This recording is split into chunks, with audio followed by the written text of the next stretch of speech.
Hi everyone, welcome to this team training webinar. My name is Peter. I'm a technical support associate here at Upkeep.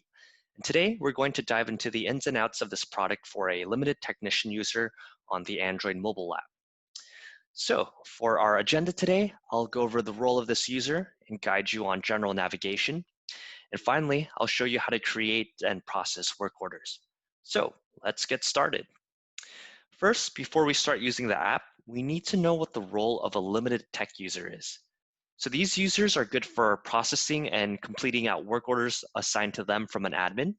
They can edit work orders they create, but not ones created from others. Likewise, these users can view their created or assigned work orders.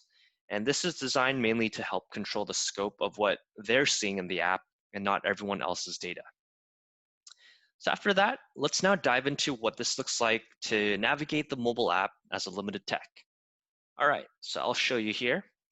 On the left-hand side, I'm logged in the web application as an admin, and then on the mobile app, I'm logged in as a limited tech. If you click on those three horizontal lines at the top, that's the general navigation bar to go through different sections. So let's talk about the first one. So work orders, this is essentially you're managing your daily activities or jobs that your admin is assigning you.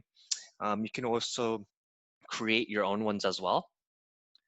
And then let's say you want to see these more visually month to month. You can do that with calendar view. So for instance, let's say I want to see my due work orders. I can see that for June 5th, this coming Friday, I have one that's due. And then if we move along, we have our locations. So let's compare this side to side. So this is where you're managing your primary and sub locations.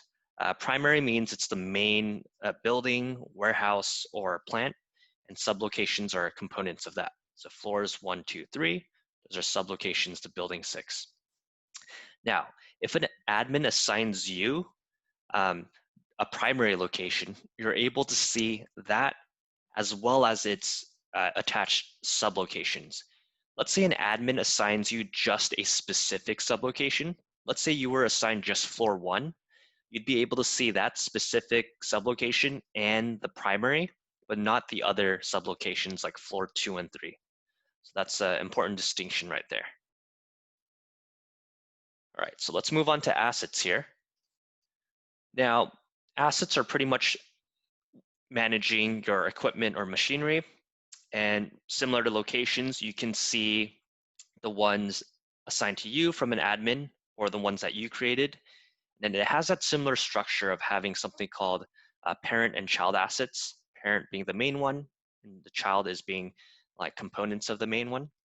So same thing here. Let's say if I was assigned this right here called fish tank, then I can see its corresponding sub-assets. If I was just assigned the water pump, I can see that in the fish tank, but I wouldn't be able to see that other child asset called light. All right, let's move on to our parts and inventory. So this is pretty much your consumables where you can check your parts to see stock levels and cost as well. And the difference with this compared to locations and assets is you as a limited tech user can see all parts created by another admin or even another technician, but you can't edit into a part that someone else creates. Because if you try to click on that pencil icon, you'll get that message saying you're not authorized to perform this because that part was created by another user. All right, so after that, let's move along. We have something called meters. So this is where you're tracking specific measures such as truck mileage or number of hours used in an equipment. So if I clicked into that meter right there in the mobile app, I can see the meter reading history. I can also add a reading. Let's say I put 10 miles for today, and that would be logged. So that's what that section is good for. Let's say you finished out a job.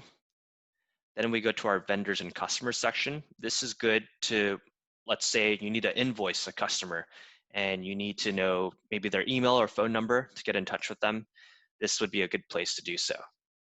So we have that vendors tab as well as customers. All right, so Now let's discuss the main functions for a limited tech user, which is creating and processing work orders. This is pretty much the bread and butter of what a limited tech user does. Now, you can create your own work orders, and an example of this is, let's say you're a limited technician, you're walking down a factory floor and you notice a broken equipment. From there, you can just go ahead and create your own internal work order. You can do things like adding an image. You can create different types of work orders too, such as these one-time reactive work orders or recurring ones called PMs, which is short for preventative maintenance. Also, when an admin assigns you a work order, you can process that work order. I'll show you more of how to do things like adding a status, using the timer, and also the updates feature. So to create a work order, all you have to do is click on this blue circle that has the plus sign. And then for simplicity's sake, I'll just type WO, short for work order. You can add things like a description to provide more clarity or instructions. If this is an emergency, I can set the priority as high. If it's not as urgent, set it as low. As a limited tech, you're always going to be automatically assigned as the main worker. So my limited tech user here is Jenny. So she's always going to be assigned. And then you can also do things like adding an asset. So we can add that. And then from there, you can also add an image. You can choose one from your existing gallery or even just take a photo. But let's just take a photo right now. And then let's say this is the picture that I choose.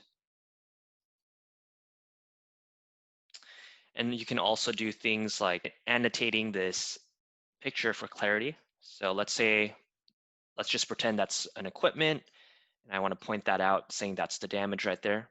Then I would just click on the check sign. And then from there, my image gets uploaded. And then if you scroll more down, you can add things like a due date. If this is just a one-time work order, you can just create it. But let's say this was like a recurring inspection. You can do things like adding a repeating schedule. So you can set it weekly, monthly, or even set a custom repeating schedule. And from there, you can also do things like adding a checklist. So for instance, let's say I want to put in certain tasks. So a checklist is a pre-saved template for a lot of tasks. So this can help things be organized and granular. And from there, you can hit the save button at the bottom or just click submit. Either works fine. And that's where all my work order details are and everything looks good and it's created.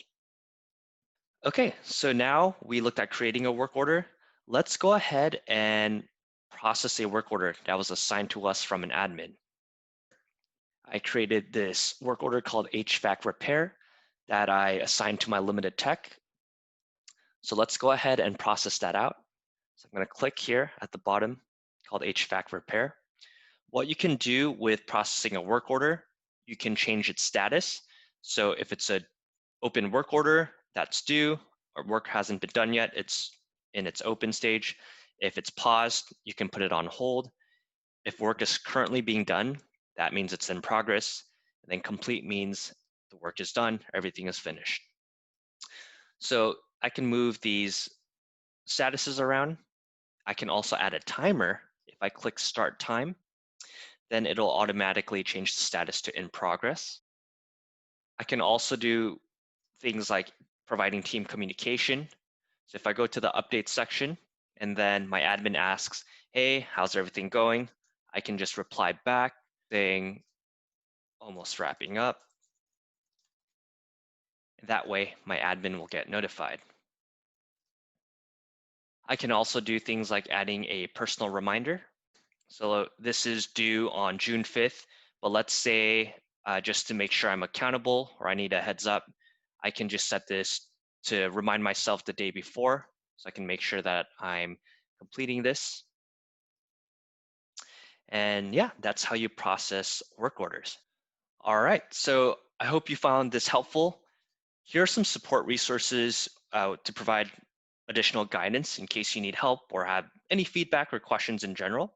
So that wraps up this video. I hope you found this really helpful, and let us know if you have any questions. Until next time, take care.